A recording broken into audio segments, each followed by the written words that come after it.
പത്തരമാറ്റിലാണെങ്കിൽ നമുക്ക് കാണാനായിട്ട് കഴിയുന്നത് നമ്മുടെ അനിയുടെ അടുത്താണെങ്കിൽ നയന എല്ലാ കാര്യവും ഇങ്ങനെ തുറന്നു പറഞ്ഞുകൊണ്ടിരിക്കുകയാണ്.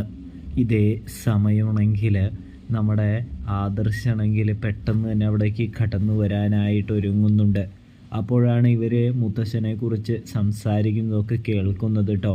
അപ്പോൾ ആദർശാണെങ്കിലൊന്ന് മാറി നിൽക്കുന്നതാണ് കാണാനായിട്ട് കഴിയുക.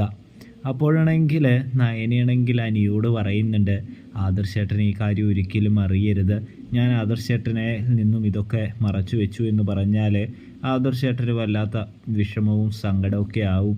അതുകൊണ്ടാണ് എന്ന് പറയുമ്പോൾ ഏട്ടത്തി ഒരു കാരണവശാലും പേടിക്കണ്ട, ഞാനത് ആദർശേട്ടനോട് പറയാനായിട്ട് പോകുന്നൊന്നുമില്ല എന്ന് പറയുന്നു. ഇതേ സമയം മുത്തശ്ശനാകെ സന്തോഷത്തിലാണ് എന്ന് പറയുന്നതും കാണാനായിട്ട് സാധിക്കും.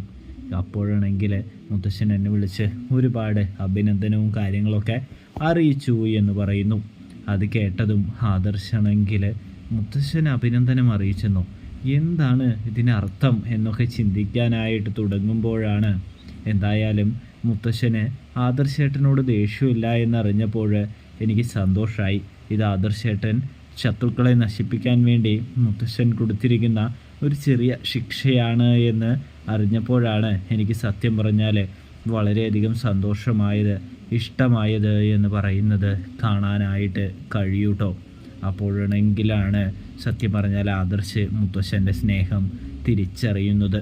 തൻ്റെ മുത്തശ്ശൻ തന്നെ അകറ്റി നിർത്തുകയല്ല, അടക്കി നിർത്താനാണ് ശ്രമിച്ചു കൊണ്ടിരിക്കുന്നത് എന്നറിയുന്ന ആദർശ് സന്തോഷം ഉള്ളിലൊതുക്കി അവരുടെ അടുത്തേക്ക് വരുന്നൊരു കാഴ്ച കാണാനായിട്ട് കഴിയുന്നുണ്ട്, കാണാനായിട്ട് സാധിക്കുന്നുണ്ട്.